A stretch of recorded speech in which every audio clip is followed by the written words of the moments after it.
Damp, heavy with the scent of rain and sap. Birds had long since gone quiet, and the wind to the high trees sounded like whispers from another life. He paused, resting a thick-knuckled hand on the haft, his breath fogging in the cold mountain air.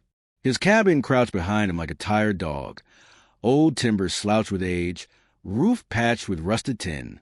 Smoke curled lazily from the crooked chimney. Home, if such a word still held meaning. The man hadn't spoken aloud in 4 days. He'd stopped counting after a while. Not since the war. Though truth be told, he'd stopped speaking even before the last shots were fired. He lived by habit now. Chop, stack, hunt, repair, sleep. Sometimes he dreamed of fire and shouting. Sometimes nothing at all. Those nights were better. The storm rolled in before sundown. He smelled it first, ozone sharp like cold iron. Thunder crept low across the valley, and something in his bones bristled. He turned toward the sound of hooves on wet soil. A broken wagon leaned sideways along the mud-slick trail that snaked near the creek. One wheel splintered, the yoke twisted. The mare was lame, one back leg trembling. The canvas cover flapped violently in the wind, and from within he heard a soft voice shushing children, barely audible over the thunder's growl. He didn't approach quickly. People who showed up on these roads unannounced were either desperate or dangerous. Often both. His hand rested near the revolver on his hip, but he made no move to draw. Not yet. Then she stepped out. She wore a coat too thin for the season, and boots muddied the calf. Her face was streaked with soot and wind. But it was her eyes that stopped him, fierce, tired, unyielding. She didn't flinch as he neared, didn't lower her gaze. Her children peeked around her. 2 girls and a boy, none older than 10. Faces drawn, hollow with hunger and fear. "Wheels shot," she said. Her voice rasped from disuse. "Horse is near dead. We ain't going any farther." He nodded once. No promises. No invitation. Just a nod. "I've got a cabin," he said, voice low and rough. "One night." The look she gave in return wasn't gratitude. It was calculation. Trust weighed against exhaustion. She gave a sharp nod, then turned to gather the children. They followed him in silence up the trail. Rain had started to fall. Slow, cold drops that slid down the back of his neck. He didn't offer them a hand. He didn't ask their names. Inside, the cabin breathed warmth from a hearth. He lit the lantern with a practiced flick and pulled a half loaf of bread from the cupboard, leaving it on the table with a knife. The boys stared at the fire as if he'd never seen one before. The smallest girl clung to her mother's coat like ivy. He poured hot water into a tin basin and pushed it toward them.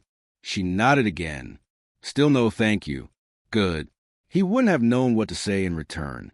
The wind moaned outside as darkness deepened. He retreated to the far end of the cabin, where his cot and rifle leaned against the wall. They huddled by the hearth. The 3 children curled like pups, their mother sitting upright, hands resting on her knees. Watchful.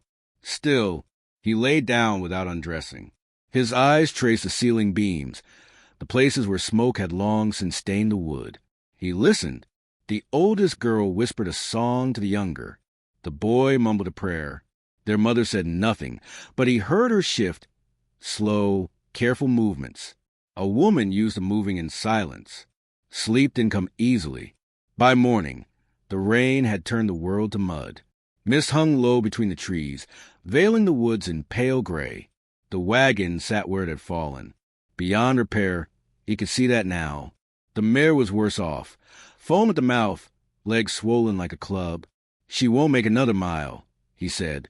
The woman stood beside him, arms folded. She looked at the horse like someone viewing a familiar grave. "Didn't figure she would," she replied. He glanced down at the boy, who watched everything with quiet, hawk-eyed intensity. Smart kid, scared but not broken. The man sighed. "I can ride to town. Get another wheel. Might take a few days." A pause. "You got coin?" he asked. She shook her head. "Nothing but what's in the wagon." He nodded again. "I'll go anyway." He expected her to protest. She didn't. That afternoon, he patched leaks in the roof while the children gathered dry branches under the woman's direction. The middle girl, cried once when a thorn caught her palm.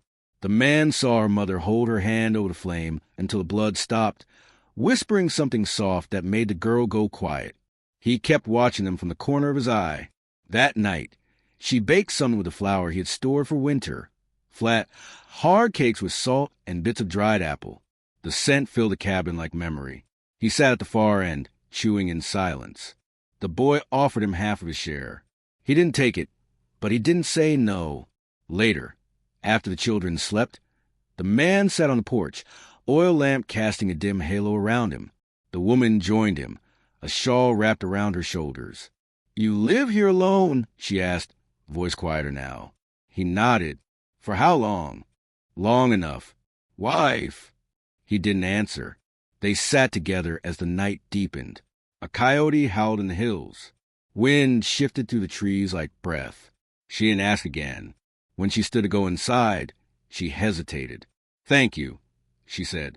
The words didn't come easy. Like stone she'd held in her mouth too long.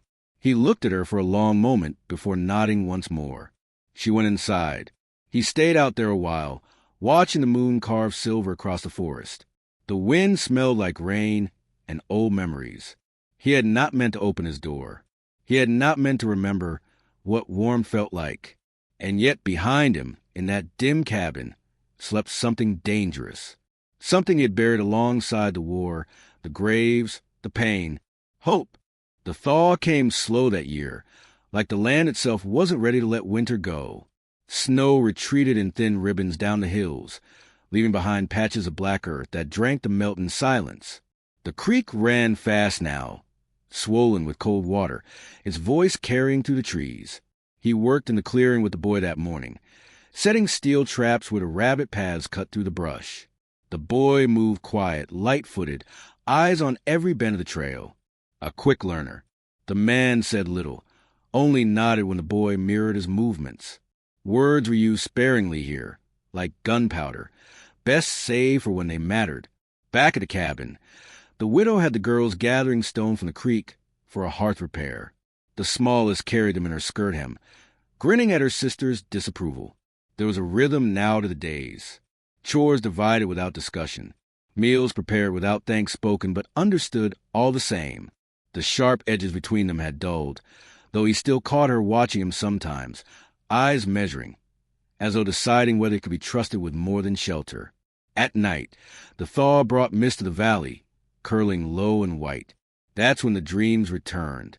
He would jolt awake, breath harsh, knuckles tight around a phantom rifle.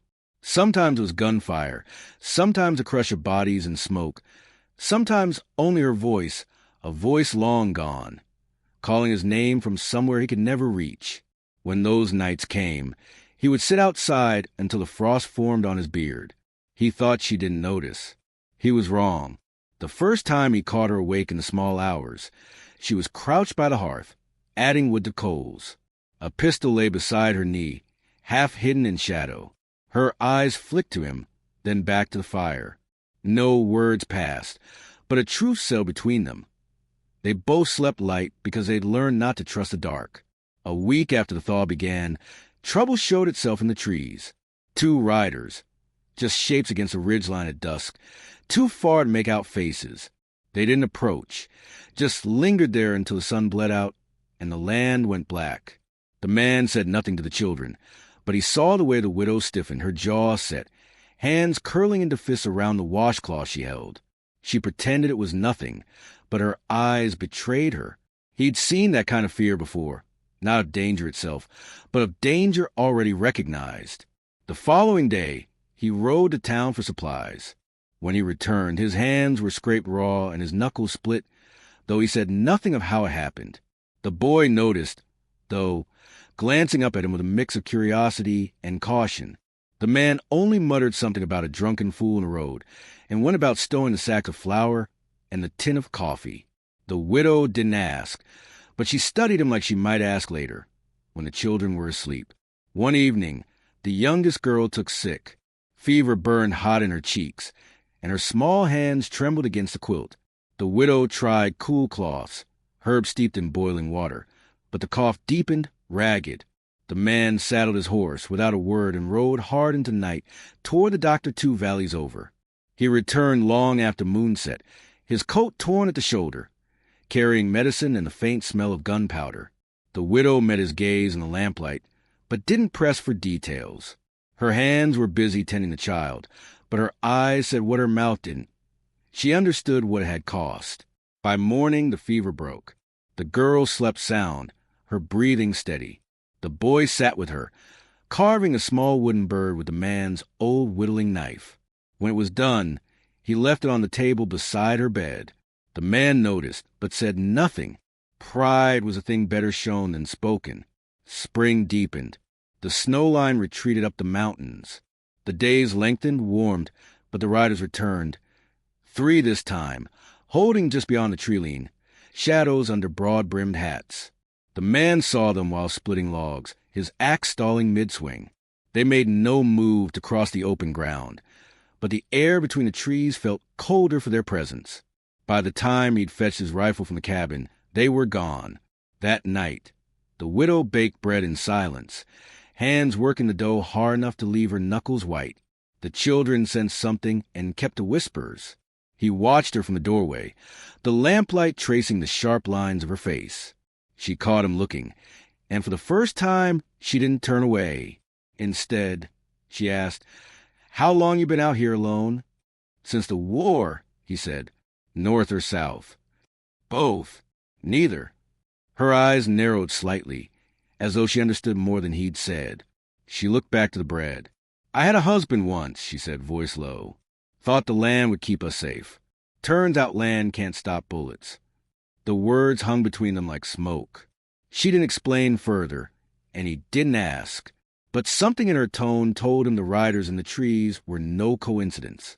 Before bed, he built another bench for the table. Enough space for 5 now. The widow noticed in the morning, her fingers brushing the new wood as though it might vanish. She said nothing, but the smallest of the girls climbed onto it during breakfast, swinging her legs happily. Late that afternoon, when the sun had dipped just enough to cool the clearing, the man took the boy with him into the deeper woods, showed him how to listen for the difference between wind through pine and something heavier moving under it, how to track where a deer had bedded down for the night. The boy asked questions in short bursts, then fell silent for long stretches, mimicking the man's own way of speaking. By the time they returned, the light was gone from the sky, and the smell of stew met them before the cabin came into view. It was almost comfortable that evening, the children laughing softly over some joke only they understood, the widow stirring the pot, humming under her breath. But the man's eyes kept drifting toward the window, scanning the darkness beyond the trees, because comfort, he knew, was fragile out here, and the world beyond their thin walls was patient. It would wait until they believed they were safe before trying to break them. The summer heat pressed down like a hand, heavy and unmoving. Dust rose from every step, hanging in the still air before settling again on the parched grass. The creek had shrunk to a thin ribbon, its voice reduced to a faint trickle. Even the wind seemed tired, carrying only the smell of dry pine and something older, something sour that clung to the memory of gunpowder. He'd been feeling it for days now, the way the air seemed to hold its breath, the way the widow's eyes drifted toward the tree-line more often than the children. Whatever waited beyond those trees wasn't just watching anymore. It was getting closer. It was late afternoon when she finally told him. They were alone outside, the children inside the cabin playing some game with sticks and string. She stood by the woodpile, her hands still from the work she'd been doing, as though the telling itself required all her strength. "They're not just strangers," she said. Her voice was steady, but it carried a weight that didn't belong to the moment. "They're looking for me." He didn't answer right away, let her find her own pace. The silence was thick enough to hear the distant crack of a branch in the woods. "My husband," she began, and her gaze went somewhere far past the mountains. "He ran with them once. A gang. Called themselves the Pike Hollow Boys. Did jobs for whoever paid. Union payrolls, ranch convoys, stagecoaches. He wanted out. Wanted a farm. But you don't just leave men like that." She drew a slow breath. "They killed him for it. I took the children, and what little I could carry. I've been running since." He studied her. "And the riders? They know I've got part of something they want. A map, gold buried out past the Red Gorge. Confederate, stolen before the surrender. My husband kept half the directions, swore he'd never touch it. I don't even know if it's real, but they think I do." The heat of the day seemed to press in tighter, as though the trees themselves had leaned closer to hear. He felt the familiar knot in his chest, the one that came before a fight you couldn't avoid. "You should have told me sooner," he said. It wasn't anger in his voice, just fact. She met his eyes. "And if I had, would you have let us stay?" He didn't answer, and that was answer enough. That night, after the children were asleep, he poured 2 cups of black coffee and sat with her at the table. He told her things he hadn't spoken in years, that he'd fought for the Union until the orders stopped making sense, then for Confederates when survival meant changing colors, that he'd killed for both sides and for neither, that the woman he'd loved died in the middle of someone else's war, and he'd walked away from the world because it no longer offered him anything worth protecting. Her eyes didn't flinch at the telling. She only nodded once, slow and deliberate, when he slid his old revolver across the table toward her. She rested her hand on it like it was something alive. "They come here," he said. "You shoot to kill." The days turned sharper after that. They kept the cabins clearing, eyes always scanning the tree line. He began setting traps along the ridge, a line of snares for horses, punji stakes covered with pine needles. The boy helped without being asked, his small hands learning quickly how to knot cord and wedge sharpened sticks into the earth. One afternoon, smoke rose from the far hill, not the kind that drifted lazy from a cooking fire, but black and thick, climbing fast into the sky. They found the barn a mile down the road still burning, the air tasting of ash and grease. Hanging from the fence was a scrap of paper, nailed through with a Bowie knife. The drawing was crude but clear, a woman and 3 children, sketched in quick black strokes. Beneath it, a noose. The widow didn't speak on the way back, but that night, while the children slept, she asked him a single question. "How many bullets do you have?" "Enough," he said, though it was a lie. The next morning they began preparing in earnest. She taught the children where to hide, the root cellar, the hatch covered with old rugs and stacked firewood. He took the boy into the forest again, showing him not just how to track game, but how to move unseen, how to listen for breath that didn't belong. The girls stayed close to their mother, gathering jars of water, tearing old sheets into bandages. There was no talk of leaving now.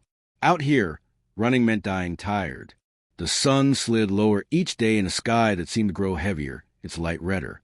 Even the crickets in the grass seemed to hold their rhythm, as though they too sensed the waiting. On the 3rd evening, as the last of the daylight bled into the treetops, he caught movement on the ridge, a flash of a horse's flank, the gleam of steel in the fading sun. 6 figures this time, maybe more, watching, silent. When he looked back toward the cabin, the widow was at the doorway, the revolver resting against her thigh. The boy stood just behind her, a hand on the frame. Their eyes met his, and in them he saw no panic, only the same cold resolve that had carried him through his own storms. He turned toward the tree line, jaw tight. The waiting was over. Whatever came next, it would come soon. And when it did, there would be no half measures. Inside the cabin, the shadows lengthened and the night pressed close. The land itself seemed to lean in, listening for the first shot. The night before they came, the air was so still it felt wrong. No wind through the pines. No calls from the owls. Just a silence that pressed on the skin, as if the land itself was holding its breath. He sat on the porch with a rifle laid across his knees, oil lamp burning low beside him. Inside, the widow moved softly, the scrape of her chair legs and the muted clink of tin cups the only sounds.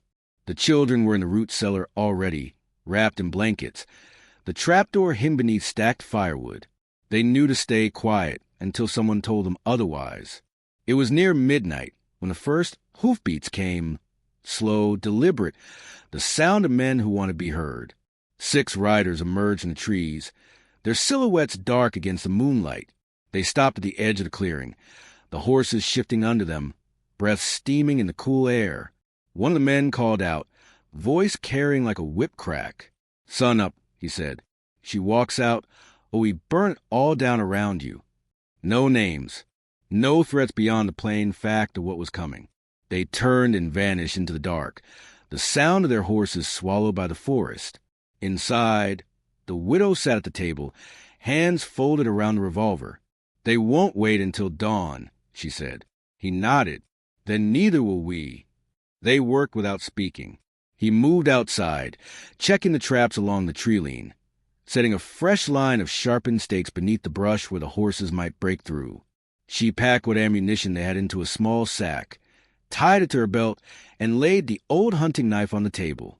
The boy watched them both, his face pale but steady. "You stay with your sisters," the man told him. "You hear my voice or hers, you come out. Anything else, you stay put."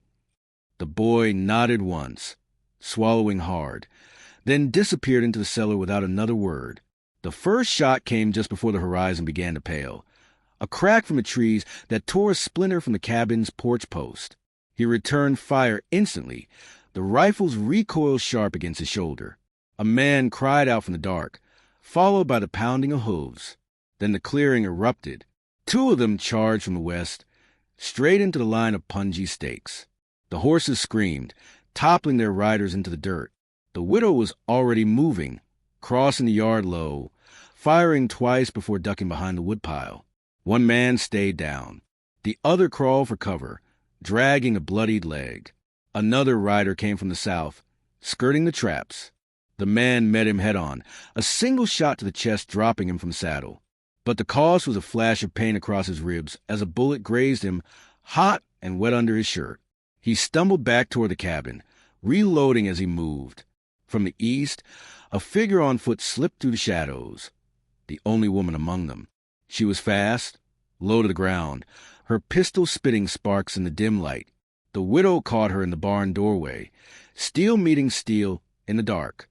The sound of their fight were brutal and close, grunts, the scrape of boots on wood, the crash of a stall door breaking loose. Then came the smell of smoke. He saw the first tongue of flame lick up from the barn roof and knew what she'd done. The woman didn't come out.